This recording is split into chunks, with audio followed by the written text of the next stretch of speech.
साजा विधानसभा के वरिष्ठ बीजेपी नेता मूलचंद शर्मा का छात्र जीवन से लेकर अब तक का सफल राजनीतिक सफर रहा है। किसान परिवार में जन्मे बीजेपी नेता मूलचंद शर्मा प्राथमिक स्कूल की पढ़ाई साजा स्कूल से ही पूरी की। प्राथमिक पढ़ाई के बाद उन्होंने हायर सेकेंडरी और उच्च शिक्षा की पढ़ाई दुर्ग से की। छात्र राजनीति से जुड़ने पर उन्हें साले छात्र संघ का उपाध्यक्ष बनाया गया। 1988 और 1989 में साइंस कॉलेज में लॉ कॉलेज का सेक्रेटरी बनकर मूलचंद शर्मा बीजेपी के ऊर्जावान कार्यकर्ता के रूप में उभरे।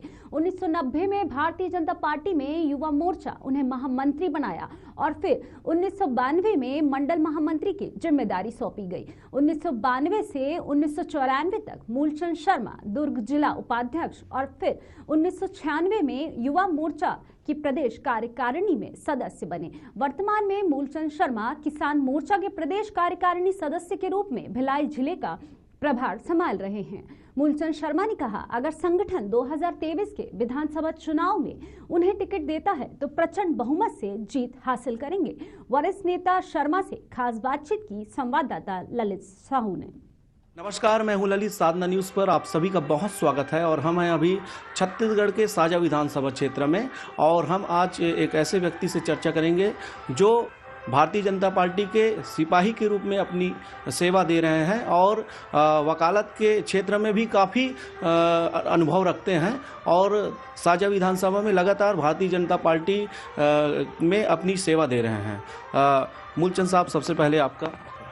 देखिए, मैं मूलचंद शर्मा जो कि आज विगत 30 वर्षों से एक विधि व्यवसाय के रूप में मैं काम कर रहा हूं और मुझे ये सौभाग्य प्राप्त हुआ है कि भारतीय जनता पार्टी का एक सिपाही हूं और विगत कई वर्षों से मैं इस क्षेत्र में भारतीय जनता पार्टी के कार्यकर्ता के रूप में काम कर रहा हूं। जी शर्मा साहब, अभी वर्तमान में ये जो सीट है वो कांग्रेस के कब्जे में है और यहाँ से जो विधायक है वो दिग्गज नेता भी है, कैबिनेट मंत्री भी है और विकास करवा रहे हैं। काफ़ी दावे और उनके वादे हैं, इसको आप किस तरह से देखते हैं? देखिए, मैं स्पष्ट रूप से आपसे कहना चाहूँगा कि जो विकास की बात लोग करते हैं, विगत कई वर्षों से एक ही परिवार का यहाँ पर वर्चस्व रहा है और एक ही परिवार का वर्चस्व होने के कारण निरंतर सत्ता उन्हीं के हाथ में रही हुई है और उनका पारिवारिक रूप से निश्चित ही इस क्षेत्र में विधायक वे बनते आ रहे हैं। मेरा ये प्रश्न नहीं है कि विधायक कैसे बनते हैं और किस तरह उनको जनता चुनती है। निश्चित ही जो काम करेगा उसे जनता अवसर प्रदान करेगी, लेकिन इस बात को जानकर बड़ा दुख होता है कि जिस परिवार में एक ही परिवार का व्यक्ति निरंतर विधायक बनते आ रहा है, आज भी साजा विधानसभा क्षेत्र में आप जाएंगे, अनेक ऐसे गांव हैं जहां पर सड़क नहीं है, ऐसे क्षेत्र हैं जहां पर शिक्षा से लोग जुड़े हुए नहीं हैं, ऐसे अनेक क्षेत्र हैं जहां पर सिंचाई के साधन नहीं है, अनेक ऐसे क्षेत्र हैं जहां पर आपको विधिवत रूप से समुचित विकास नहीं हुआ है। आज भी लोग बिजली, पानी, सड़क सुविधा से वंचित हैं और आज भी लोग जो है समस्याओं से ग्रसित है।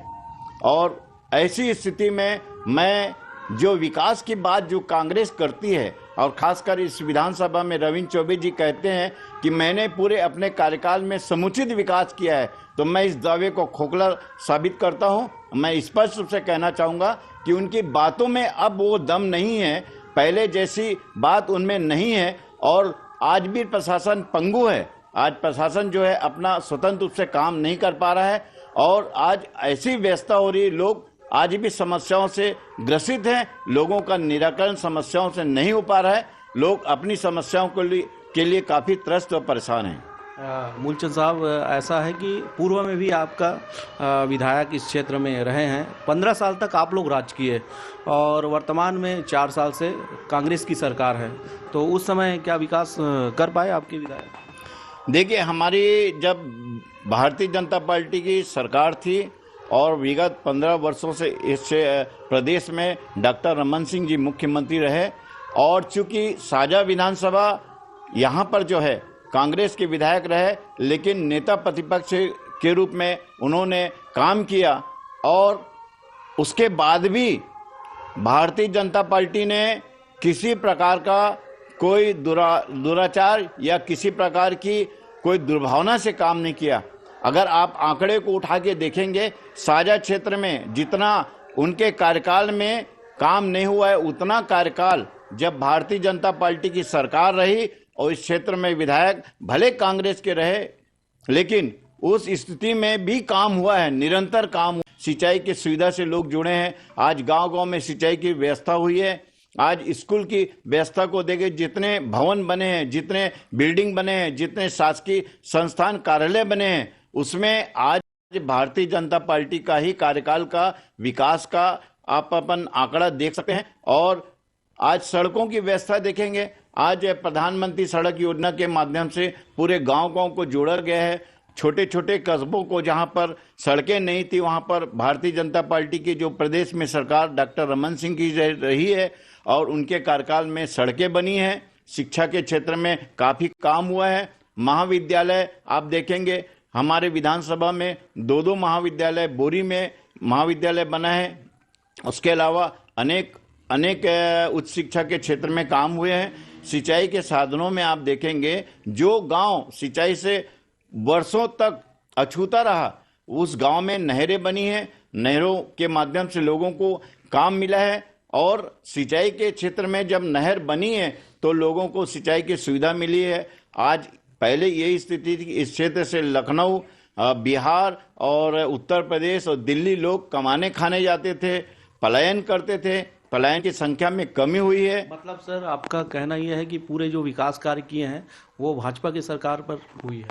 निश्चित ही मैं इस बात को दावे के साथ कहना चाहूंगा। मेरे पास अभी आंकड़ा उपलब्ध नहीं है, लेकिन आंकड़े को आप देखेंगे, जो 35 साल 30 साल चौबे परिवार का जो शासन रहा है, उसके मुकाबले यहाँ पर 15 वर्षों में डॉक्टर रमन सिंह की जब सरकार रही है, काफी काम हुए हैं। आज आप गांव-गांव में सड़कों में आज जो घूम रहे हैं, आप देखेंगे तो सड़कें हमारे कार्यकाल में ही बनी हैं।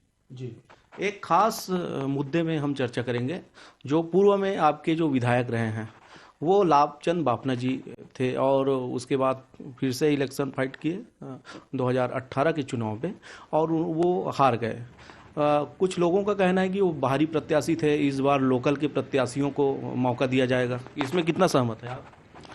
देखिए, बाहरी और भीतरी तो ये चुनावी मुद्दा रहता है।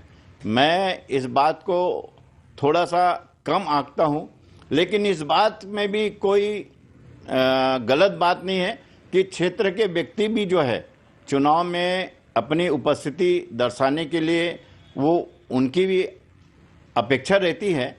और साधारण से कोई भी कार्यकर्ता जो है वो चाहता है कि कम से कम मुझे भी मौका मिलना चाहिए, क्योंकि वैसे भी भारतीय जनता पार्टी एक ऐसी राजनीतिक पार्टी है जिसमें नीचे से लेके ऊपर तक लोगों को मिलता है मौका। लेकिन कांग्रेस में होता ये है कि वंशानुगत क्रम से चलता है। और आज कांग्रेस में देखो आप, जो राष्ट्रीय अध्यक्ष है सोनिया गांधी जी, राहुल गांधी जी, प्रियंका गांधी जी, और ये वंश के अनुसार चल रहा है। वंशानुगत अगर बोला जाए राजनीतिक दल है तो कांग्रेस है, लेकिन भारतीय जनता पार्टी में छोटा सा छोटा व्यक्ति विधायक, सांसद और प्रधानमंत्री बन जाता है, जिसका साक्षात उदाहरण है हमारे देश के प्रधानमंत्री, जिनको चाय बेचने के बाद भी उनको एक अच्छा ओहदा मिला है। आज के तारीख में देश में जबरदस्त रूप से उनका काम चल रहा है और आज में जो देश में परिवर्तन आ रहा है वो निश्चित ही राजनीतिक पार्टी भारतीय जनता पार्टी का ही एक स्वरूप है, जिसके माध्यम से प्रधानमंत्री जी आज देश में काम कर रहे हैं और विदेशों में भी उनका नाम चल रहा है। आज विदेशों में पहले प्रधानमंत्री जो जाते थे उनकी स्थिति क्या थी देखिए, और आज की स्थिति, आज विदेशों में भाजपा का जो प्रधानमंत्री है और जो हमारे देश के प्रधानमंत्री नरेंद्र मोदी जी जाते हैं, आज विदेशों में उनका क्या सम्मान मिलता है देखते ही बनता है। शर्मा जी, 2023 का चुनाव जैसे जैसे पास आ रहा है, माहौल बनते जा रहे हैं, कुछ विधानसभा क्षेत्र के लोगों को कहना है कि आप भी दावेदारी करेंगे विधायक के लिए, विधानसभा के लिए। देखिए, हर व्यक्ति का यही मकसद रहता है कि राजनीति के सर्वोच्च शिखर में किस तरह अपने आप को स्थापित करे। हर व्यक्ति उसी हिसाब से प्रयास करता है, लेकिन मैं इस बात को भी समझता हूं कि हर व्यक्ति को विधायक बनने का अवसर प्राप्त नहीं मिलता, क्योंकि भारतीय जनता पार्टी छोटे से छोटे कार्यकर्ताओं को समय पर आगे बढ़ाती है और उनको पर्याप्त सम्मान देती है। चूंकि मैं भी विगत 25 वर्षों से इस क्षेत्र में काम कर रहा हूं, भारतीय जनता पार्टी के सिपाही के रूप में काम कर रहा हूं। मेरा आगे का क्या भविष्य होगा यह पार्टी बताएगी, लेकिन मुझे इस बात से काफी गौरवान्वित महसूस होता है कि मैं उस पार्टी का कार्यकर्ता हूं जिस पार्टी में कम से कम एक सम्मान है, जिस पार्टी में एक आगे बढ़ने का अवसर मिल सकता है।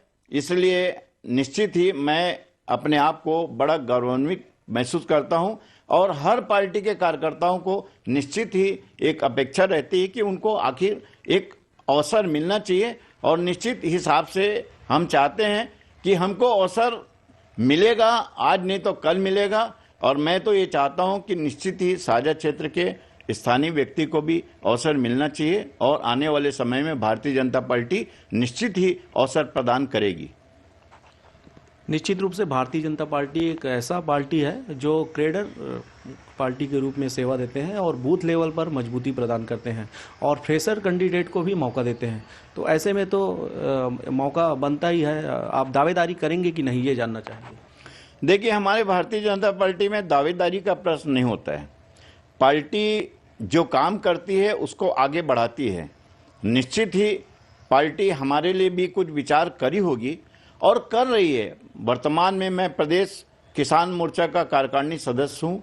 भिलाई बहुत बड़ा जिला है, वहाँ राजनीतिक पैमाना भी काफ़ी है, हमारे बड़े बड़े सीनियर भी वहाँ पर मौजूद हैं, और उस भिलाई जिले का मुझे किसान मोर्चा का प्रभारी पार्टी ने बनाकर एक दायित्व दिया है। जैसा जैसा समय आता है मैं भिलाई में जाके काम करता हूँ, और निश्चित ही पार्टी जो आदेश करेगी और पार्टी जो हमारे लिए तय करेगी दायित्व, उसका निर्वहन करेंगे।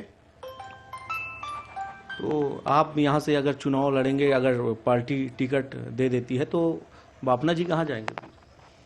देखिए, मैं कौन कहाँ जाएगा इस बात का मुझे कोई संज्ञान नहीं है, लेकिन निश्चित ही बापना जी भी इस क्षेत्र में काम किए हैं, निरंतर काम किए हैं, और मैं इस बात को डंके की चोट में कहना चाहूँगा, इसमें कोई मुझे बोलने में संकोच नहीं है।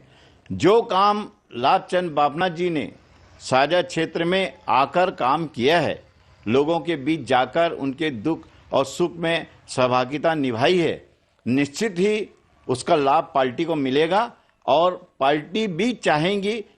ऐसा मुझे महसूस होता है कि उनको अगर मान लो हमारी सरकार आ जाती है तो प्रत्येक व्यक्ति को कहीं ना कहीं स्थान मिलता है, और वो पार्टी के वरिष्ठ कार्यकर्ता हैं, वरिष्ठ नेता हैं, उनको भी निश्चित सम्मान आने वाले समय में मिलेगा।